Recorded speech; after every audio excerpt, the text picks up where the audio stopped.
मकदसी नौजवान का वाक़या, ये बड़ा ही अजीब व गरीब वाक़या है। ये हज़रत उमर के दौर में नौजवान बैतुल मुक़द्दस से मस्जिद नबवी में आता है, रसूल खुदा के मज़ार पे हाज़री देता है। हाज़री देने के बाद वहीं पे वो इबादत में मशगूल रहता है। दिन को रोज़ा और रात को इबादत करता रहता है। उसका ज़ोद तकवा ज़रबुल मिसल बन गया और लोग उससे बहुत मुतासर थे। हज़रत उमर ख़ुद उससे बहुत प्यार करते और उसके साथ खलूस से पेश आते और हमेशा उसकी ज़रूरियात का ख्याल रखते थे। और इसी तरह ये हुआ कि ये नौजवान हज के लिए जाता है, तो हज़रत उमर काफ़िला का सलार को खुद बुला के कहते हैं कि आपने इसका ख़ास ख्याल रखना है, इसकी ज़रूरियात को पूरी करना है और इस नौजवान को किसी किस्म की तकलीफ़ नहीं आने देना है। तो यूँ उसको वो काफ़िले में रवाना करती हैं। ये नौजवान का हज के लिए काफ़िले के साथ चला जाता है। तो रास्ते में यूँ होता है कि एक औरत है जो अंसारी खातून है, ये उस नौजवान पे फ़रेफ्ता हो जाती है और उसको लुभाने की कोशिश करती है। जब ये नौजवान उसकी तरफ तवज्जो नहीं देता तो फिर वो ख़ुद उसकी तरफ पेशकदमी करती है और उससे कहती है कि तुम्हारे नर्म व नाज़ुक और प्यारे से जिस्म के ऊपर ऊनी कपड़े अच्छे नहीं लगते हैं। तुम्हारा चेहरा जब धूप की तमाज़त से सुर्ख होता है तो मुझे बहुत खूबरू लगता है। तो इस तरह की बातें वो करती है और वो नौजवान आगे से कहता है कि खौफ़ खुदा करो, इस तरह की बातें करना तुम्हें ज़ेब नहीं देता है और आपको ऐसा नहीं करना चाहिए। मगर वो औरत उसकी तरफ कदम बढ़ाती रहती है, हत्ता कि जब उसे पता चलता है कि ये नौजवान मेरे वो काबू में नहीं आ रहा, तो वो उससे खुद दावते गुनाह देती है और उसे कहती है कि अगर तुमने मेरी ज़रूरत पूरी ना की, तुम मेरे साथ अगर टाइम नहीं बताते हो, बतौर मेरे मालिक की हैसियत से रात को तुम मेरे ख़ैमे में रहोगे।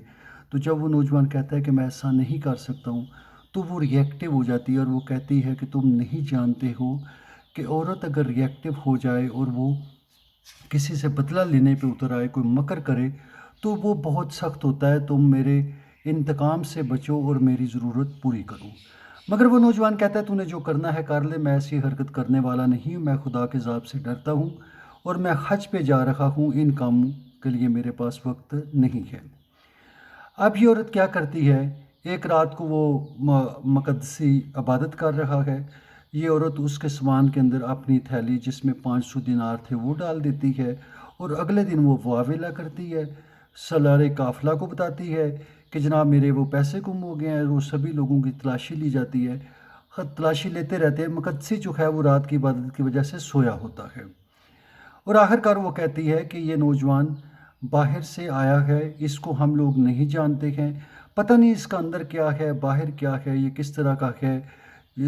इसने ऊपर अपने ऊपर परहेजगारी का चोला पहन रखा हो, अंदर से ये नेगेटिव बंदा हो, तो इसकी भी तलाशी लो। जब उसके सामान की तलाशी ली जाती है तो सलारे काफ़िला पहले उससे इजाज़त लेता है, तो वो कहता है कि ये इंसाफ का तकाज़ा है, मेरे सामान की तलाशी लें। तो जो ही तलाशी लेते हैं तो उससे वो थैली निकल जाती है। वो फ़ौरन चीखती चिल्लाती है कि ये थैली मेरी है। वो थैली ले लेती है और लोग उसको खूब मारते हैं और उसको कैद कर लेते हैं। उसको तानो-तशनी किया जाता है, गालियाँ दिया जाते हैं, लेकिन वो कहता है मेरा मामला अल्लाह के साथ है और फिर वो ज़ुबान नहीं खोलता, खामोश हो जाता है। हत्ता कि ये काफ़िला मक्का पहुँचता है, वहाँ पे लोग हज करते हैं। हज के दौरान वो कहता है मुझे आज़ाद कर दे, मैं बाद में आ जाऊँगा। यूँ काफ़िला 2 हिस्सों में तक़सीम होता है। कुछ लोग कहते हैं इसको छोड़ दें, कुछ कहते हैं नहीं इसको बाँध के रखो, ये भाग जाएगा। मगर ये अल्टीमेटली फ़ैसला होता है, उसको आज़ाद किया जाता है। वो हज करता है, मनासिक हज अदा करने के बाद वो मुकर्ररा जगह पे, मुकर्ररा टाइम पे पहुँच जाता है। फिर लोग कहते हैं अब इसको बाँधने की ज़रूरत नहीं है, इसको दोबारा वो इसको खलीफा के पास ले चलो, अब वो खुद फ़ैसला करेंगे। तो रास्ते में यूँ होता है कि वही औरत, उसका ज़ाद राह ख़त्म हो जाता है। जब ये ज़ाद राह ख़त्म होता है तो वो किसी गाँव की तरफ जाती है और गाँव में एक उसको गडरिया मिलता है और वो उससे बात करती है कि इस तरह मेरी मदद करें कि मैं हज पे आई हूँ। तो वो कहता है तू मेरी ज़रूरत पूरी कर दे। तो वो कहती है मैं तेरी क्या, उसने कहा तेरे बस में है और उसको वो इशारे किनारे में बताता है और फिर होता ये है कि वो औरत उसकी ज़रूरत पूरी करती है। उजाड़ियों की ओट में वो जो चाहता है वो कर देती है। तो यूँ जो है वो अपना ज़ाती राह लेके चली आती है।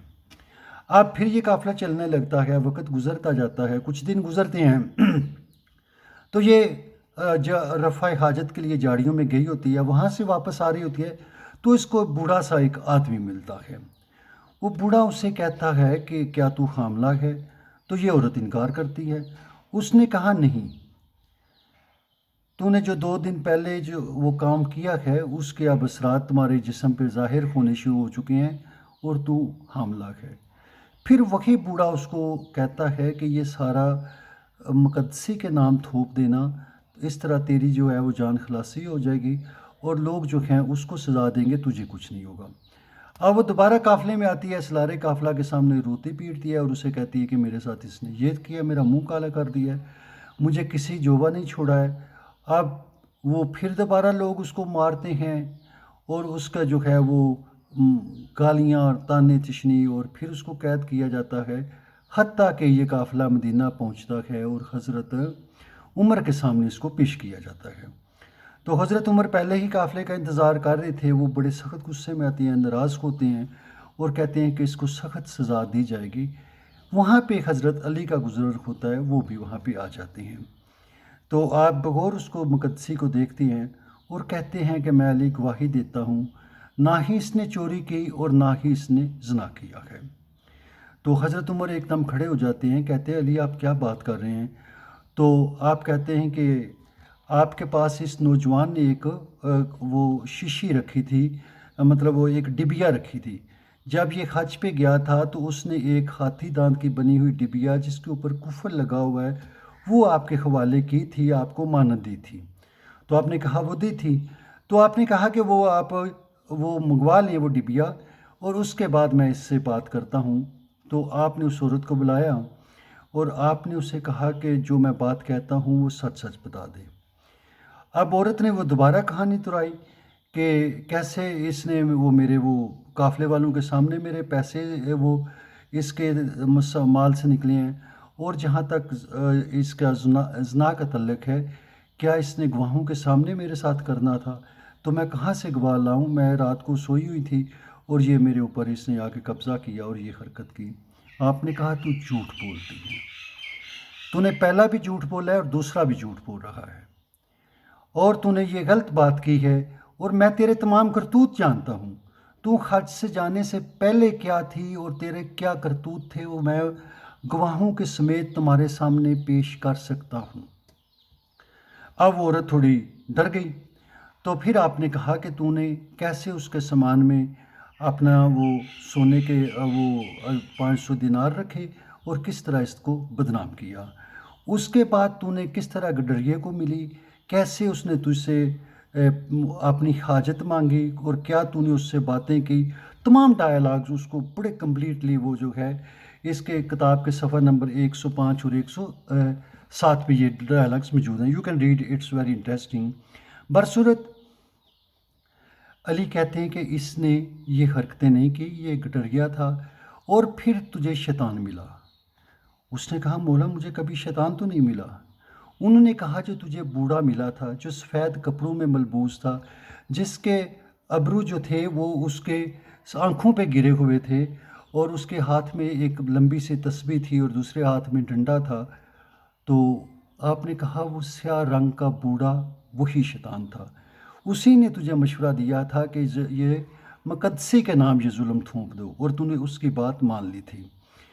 اس کے بعد آپ نے کہا کہ اے ابو حفص، حضرت عمر کو آپ نے مخاطب کیا، یہ نوجوان اس قابل ہے ہی نہیں، یہ عبادت اور زہد کے اور تقوی کے اس پیک پہ چلا گیا کہ اس نے اپنا عضو تناسل ہی کاٹ دیا، اور وہ آپ کے پاس جو ڈبیا ہے ہاتھی دانت کی بنی ہوئی جس کے اوپر کفل لگا ہے، اس کے اندر ایک سبز رنگ کا وہ ریشم کا کپڑا ہے اور اس کے اندر اس نے یہ لپیٹ کے اپنا وہ زار رکھا ہوا ہے۔ اگر آپ دیکھنا چاہیں تو وہ دیکھ سکتے ہیں۔ دوسرا یہ آپ اس نوجوان کو برہنہ کر کے اس کے وہ باڈی کو دیکھ سکتے ہیں کہ یہ کیسا ہے، یہ عورت کے قابل تھا ہی نہیں۔ اب تو قافلہ والے سے دیور اسٹنٹیفائڈ، خرانوں پریشان ہو گئے کہ یہ ہوا کیا ہے۔ تو ڈیفینیٹلی مولا نے بارہا کہا کہ مجھے میرے بھائی یا مجھے رسول خدا نے یہ علم دیا ہے، تو ڈیفینیٹلی شہر علم کا جو ہے وہ در ایسا ہی ہونا چاہیے، ہی مسٹ نو۔ تو برصورت علی جو ہیں وہ کہتے ہیں کہ حضرت عمر کہتے ہیں کہ اب علی اس کی سزا بھی آپ ہی بتلا دو۔ تو کہا کہ یہودیوں کے قبرستان میں اس کو کمر تک وہ زمین میں کاٹ دیا جائے، اور اس کے بعد اس کو رجم کر دیا جائے، سنسار کر دیا جائے، اور اس کا قصہ ہمیشہ کے لیے پاک کیا جائے، اور حضرت عمر نے اس کے اوپر عمل کیا۔ تو it was one of the very very strange incidents. Thank you, have good time.